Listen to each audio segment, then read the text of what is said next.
ഉറക്കത്തിൽ വരുന്ന അനുഭൂതികളും ചിന്തകളുമാണ് സ്വപ്നങ്ങൾ എന്നറിയപ്പെടുന്നത്. ആഴമുള്ള നല്ല ഉറക്കത്തിൽ തലച്ചോറ് പൂർണ്ണമായും പ്രവർത്തനരഹിതമാകുന്നു.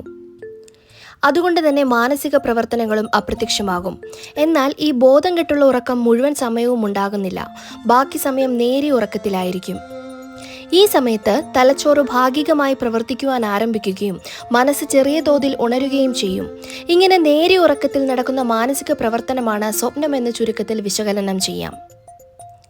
ഒന്നുകിൽ ഉറങ്ങാൻ കിടക്കുന്നയുടനെയോ ഉണരുന്നതിന് അല്പം മുൻപോ ആയിരിക്കും സ്വപ്നങ്ങൾ പ്രത്യക്ഷപ്പെടുന്നത്.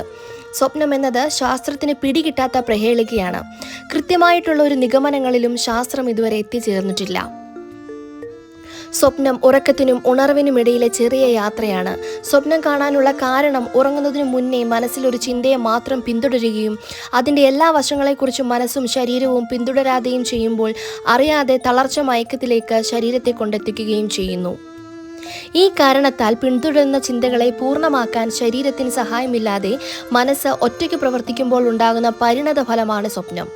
സ്വപ്നങ്ങൾ സാധാരണയായി ഏതാനും നിമിഷങ്ങൾ മാത്രം നീണ്ടു നിൽക്കുന്നവയാണ്. 20-30 മിനിറ്റുകൾ വരെ നീണ്ടു നിൽക്കുന്ന സ്വപ്നങ്ങളുമുണ്ട്. 20 മിനിറ്റ് നേരത്തെ ഒരു സ്വപ്നം കാണുന്നതിന് സെക്കൻഡുകൾ മാത്രമാണ് എടുക്കുന്നതെന്നാണ് ശാസ്ത്രീയ പഠനങ്ങൾ തെളിയിച്ചിട്ടുണ്ട്. സാധാരണ സ്വപ്നങ്ങൾ സ്വപ്നം കാണുന്നയാളുടെ നിയന്ത്രണത്തിലായിരിക്കുകയില്ല. എന്നാൽ ലൂസിഡ് ഡ്രീമിംഗ് എന്ന അവസ്ഥയിൽ സ്വപ്നം കാണുന്ന ആളിന് സ്വബോധമുണ്ടായിരിക്കും. മാനസിക ശാസ്ത്രജ്ഞൻ സിഗ്മണ്ട് ഫ്രോയിഡിന്റെ സ്വപ്നങ്ങളുടെ അപഗ്രന്ഥനം എന്ന ഗ്രന്ഥം സ്വപ്നത്തിന് ചില ശാസ്ത്രീയ മാനങ്ങൾ നൽകുന്നുണ്ട്. ക്രിസ്റ്റഫർ നോളൻ സംവിധാനം ചെയ്ത ഇൻസെപ്ഷൻ എന്ന ഹോളിവുഡ് ചിത്രവും സ്വപ്നത്തിന്റെ ശാസ്ത്രീയ വശങ്ങൾ വിശകലനം ചെയ്യുന്നതാണ്. Leonardo D Caprio, Joseph Leavitt എന്നിവർ മുഖ്യവേഷത്തിൽ അഭിനയിച്ച ചിത്രത്തിൽ മറ്റൊരാളുടെ സ്വപ്നത്തിനുള്ളിൽ കടന്ന് വിവരങ്ങൾ ചോർത്തുന്നവരുടെ കഥയാണ് പറയുന്നത്.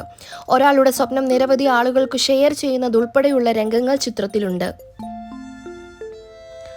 കൂടുതൽ വീഡിയോകൾക്കായി ചാനൽ സബ്സ്ക്രൈബ് ചെയ്യുക.